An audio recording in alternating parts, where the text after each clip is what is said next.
Well, hello there. My name's Alexis Green, and in this video, I'm going to be sharing with you my miscarriage story. Now, I'm sharing this video for two main reasons. The first being for memory's sake, so I can go back and watch this video and remember this season of my life. And the second reason, and I think the most important reason, is that I hope that if there are any women out there who are also going through miscarriage, I hope this video helps you. And I'm so sorry you're going through this, and I want you to know that you're not alone and you don't have to be alone. When I was going through my own miscarriages, I was watching other women's videos on YouTube of their miscarriages and their stories and experiences, and it really helped me to process my emotions, to understand what was going on, and to be able to reach out to those women, comment on their videos and get responses back. And it really gave me a sense of comfort. It gave me a community to connect with and to relate to.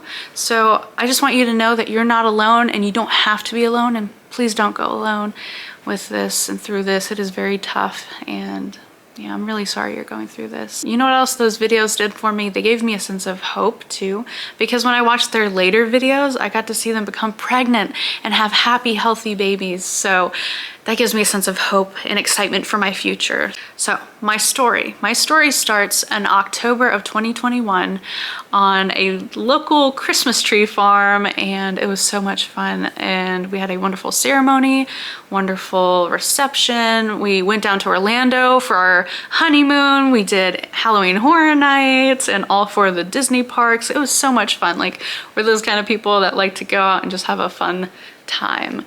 So my husband and I knew that once we got married, we definitely wanted to start a family and have babies, and yeah, we definitely had a plan for our future and what we wanted to do. We definitely wanted to enjoy our marriage alone for a little while. And so we weren't necessarily like, I wasn't tracking any of my cycles, and we weren't trying to get pregnant, but we weren't preventing either, and I wasn't on birth control. So I would say it was the first 8 to 10 months of our marriage, and I hadn't gotten pregnant. And I thought, all right, well, I haven't been tracking cycles, so let's start tracking cycles. So from that point, it was until December of 2022, the second week in December, I got my first ever positive pregnancy test. And I was so happy. I'd never seen a positive on a pregnancy test. I was so happy. It felt like a miracle, because it did take a good little bit for me to get pregnant. I thought it was going to be so easy. And so I got pregnant, and I announced it to my husband. I had the camera set up in the kitchen, and I showed him the positive pregnancy test, and we were just so happy. But then it was about 2 days later, and I started bleeding. So that was my first miscarriage. It was a early miscarriage, chemical pregnancy, very, very tough. So I took a break for a little while. We started to try again. It took a little while, so I thought, okay, let me really track my cycles and see where, things are. So once I did that, at the start of this year, February of 2024, 2 days before Valentine's Day, I took another pregnancy test, and for the second time in my life, I got a positive pregnancy test, and I kept getting them days after. I was so happy. I booked my first OB appointment, which was the same day as my husband and I's, or my in-laws, but his parents. We went out to lunch with him that same day. I had my first OB appointment, and we didn't tell them anything because we wanted to make it a surprise. The first OB appointment went wonderfully. My OB that I had was very informed, very well informed. She gave me all sorts of advice on things not to eat, great things to eat, how much water to drink, safe medications to have, and then we booked my first ultrasound. So that was exciting. And then my mom stayed over for a night. We went out to dinner, and I wanted to tell her, but I didn't. And then my first ultrasound comes up. We go in, I get on the little chair for the ultrasound, and the ultrasound tech comes in, introduces herself, and the whole time she's just very silent as she's doing the ultrasound. She does an external one first, because at this point, by their calculations, I should have been 10 weeks along, but if I was going based off of ovulation, I would have been 8 to like 9 weeks, almost 9 weeks, because it was every Sunday and I went in on a Friday for the ultrasound. So she does the external one and she said she can't see anything. So she leaves the room, tells me to get undressed from the waist down, and then she does the internal one. She's looking around and then she finally finds something. Let me show you what we saw. Now this is what we saw on the ultrasound. And that was not anywhere close to 8 to 9 weeks or even 10 weeks like they were thinking. So the ultrasound tech really didn't say much. She was taking measurements and everything, and then she told us, and these words chilled me to my core. She said, "There's no heartbeat." So she kept taking measurements. She leaves the room, comes back, and then tells us that she has a room set up for us where we can go talk to a doctor. She wasn't really telling us anything aside from the fact that she couldn't find a heartbeat. But I knew from videos I've seen of other people's ultrasounds at that same time frame, we should have seen a decently sized baby and heard a heartbeat for sure. So I looked at my husband and I said, "This is not good." Even when they did the external ultrasound, even though I had never had an ultrasound before because I'd never gotten that far along in pregnancy, I knew something wasn't right. So we went into the other room, talked to a doctor I'd never seen before, and she said that I need to get a blood test done so I can figure out what blood type I am, because if I start bleeding, which I thought was weird because they said nothing about miscarriage, then I would have to come in and get a RhoGAM shot, which is a special shot that you need to get just in case your baby has a positive blood type, because I have A negative blood. So then this shot would help you and your blood cells keep you healthy. She didn't say definitively if it was a miscarriage. She said, "Oh, it's too early to tell, but you should be 10 weeks along. So we'll schedule you a follow-up ultrasound and appointment." So we go and do that. I get my blood test done. And then I look at the sheet that they gave me, and there was whiteout over the title of my next appointment, and it should have said something else like second ultrasound or something like that. But it said treatment plan. But they didn't say anything about it being a miscarriage. They were being very cryptic and everything. I know they can only share so much with me, not really knowing what was going on there. That's what they said. So I was told to come back almost 3 weeks later, and that was the hardest point for me to wait an entire 3 weeks to see what was going to happen. So I went in for my follow-up exam at almost 3 weeks later, and I had a second ultrasound. The second tech, there was a different lady this time, she's looking at the screen, and all they see is the gestational sac. They don't see anything inside. Or she goes, "There's nothing in here." I said, "Yeah, I'm having a miscarriage right now." She goes, "Oh." I said, "Oh my goodness." I guess they didn't share the notes of, findings from the last appointment. So I was like, oh boy. So I have my follow-up appointment with my OB, and she gives me 3 different options. I could take medication to move the miscarriage along, to get the rest of everything else out, or I could just wait for it to naturally pass, or I could do a D&C.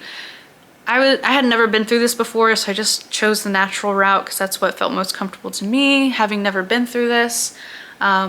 So I got another blood test done to check my HCG levels, so they would be tracking them over the next couple of weeks. The very next day after my follow-up appointment and second ultrasound, I'm on my way to work and I'm getting these really bad cramps. Like, I've never had cramps so bad. And I had been bleeding for almost 2 weeks now. And so, I didn't think anything out of the ordinary was happening aside from some bad cramps. Well, I didn't realize how bad the cramps were until I got to work. And as I started to walk in, I just was having such a hard time walking. I was like, just really not ready for work. So I get to work and I just wait it out for a little bit, but then I start bleeding and it's gushing out, like not like just pouring, but in gushes. And I fill up 2 pads like entirely within 30 minutes of me being at work. So I tell my manager, I'm like, look, I gotta go to the ER. I'm so sorry, but I was told that if I start bleeding this much that I have to get checked out by some doctors. So I leave work and I start to drive toward the highway to go to the hospital. And then I call my husband, I'm like, hey, I'm going to the ER. And so he leaves work to come join me. And he works at another location that's like an exit down from where I work. And so I get off the exit and he is right behind me on the highway. I look in my rearview mirror, I see him, and a sense of relief and comfort passes over me. He gives me a call and says, hey babe, I'm here, I'm with you, I got you, I love you. And I just was crying so much, but I was just so relieved and comforted by the fact that he was there with me, and he left work to come join me. I'm just so thankful that I have a husband that loves me that much to be there for me. So we get to the ER. I wait maybe like 45 minutes or so. It wasn't very long. They take me to my room. I get a blood test done, and then they take me to an ultrasound room. They do an external ultrasound. They're not really saying anything. They're just doing the ultrasound, and then they tell me to go to the bathroom, and that's when a bunch of stuff starts to come out. And I won't get into too much detail, but it was pretty nasty.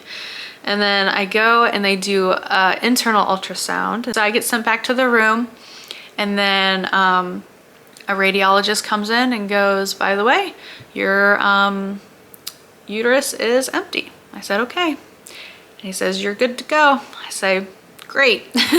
So I leave there and I go back home to rest because I'm still getting that cramping. And I was told that that cramping is the same amount of pain as labor contractions because your body's just trying to push it all out. And I could tell it hurt really bad. My pain tolerance is pretty high because I have like tattoos and stuff, so it's hard to gauge pain for me. Like I can endure quite a bit, but that was just, oof, that was bad. And when the bleeding first initially started, I did go into my OB office and get that Rogam shot, which they put in my booty cheek, which I heard sometimes they put in your arm, but I think most of the time they stick it in your butt cheek. So even though my baby had passed around 6 weeks, I didn't pass it naturally until about 11 weeks. So it took that much time for my body to pass it. And then it took about a little over a month for me to get my first period back. I know for some people it can be like 3 to 4 months. So that was my experience. And I was able, because I wanted to make sure, because I was told by my OB not to get pregnant again until 1 cycle passes. So I made sure that I tracked my ovulation and everything, or my luteinizing hormone levels and everything, to make sure I didn't get pregnant, just to be on the safe side. So I was able to get that rise and everything, and then my period came, and it was bittersweet because I was sad, but at the same time I was happy because my body is back to a sort of new normal, if that makes sense. And around the time that I guess, you know, my body was, you know, experiencing that miscarriage, my symptoms, like any pregnancy symptoms that I had experienced, those like really vivid dreams, having to frequently urinate, even food aversions, anything like that completely went away. And it went away around like week 7 or 8, and it was before my first ultrasound, and I didn't really realize. I thought it was just fluctuating hormones. So that is definitely something to look out for if you think you might be going through miscarriage, is any sort of just like completely losing all symptoms. And I don't know if that is possible for other women who continue to be pregnant after that, but yeah, that is something I did notice, and it was very, very sad. And thankfully my OB writes a letter that I can give to my employer to tell them that I need some time off, and it was like almost 2 weeks. So it gave me plenty of time to rest, endure the rest of the cramping, which went on for another like 2 days. I took a lot of hot baths. Hot baths help so much. And and I just rested and did things I enjoyed doing, like reading, writing, making videos. But I didn't share any of this because it was a lot of personal stuff going on. I really had to process these emotions, give myself time. But it was a lot to go through, for sure. Then in one of the Facebook groups I was a part of for miscarriages, one of the ladies posted this book, which is a devotional for people who have gone through child loss and miscarriage and stuff. And this here is a little to and from, but since I bought it for myself, I didn't write anything there. But you could give this away as a gift if you know anyone who is going through miscarriage or has experienced loss. It is a wonderful, wonderful book to read. And there's so many books out there that were shared on that Facebook group, but this one really resonated with me. And then I had one more follow-up appointment. It was my last appointment with my OB, and we talked about the experience and everything, what had happened, and they didn't do another ultrasound just because the ER confirmed that my uterus was empty, because if there's anything left behind in there, it could cause infection. But you would know because you'd have like a fever and lots of pain and stuff. So I never had a fever, so that was a positive thing. And I'm very, very thankful for, even though it was a negative experience, it could have been much worse than it was. And I'm thankful that it wasn't worse and that I am okay and alive still and everything like that.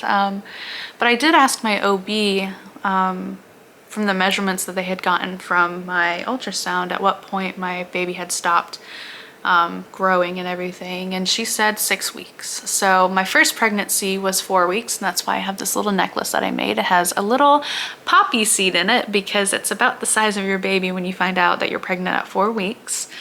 And then I'm gonna make another one that represents like a fruit, or that is a fruit or something that represents a baby at 6 weeks. So I'm gonna be working on those. I'm gonna have this one and some others posted in my Etsy shop, but I have a lot of projects I'm working on, so I'm gonna have all sorts of stuff in my Etsy shop. But if you want anything made as a memorial for your baby, I have some onesies I can print some stuff on.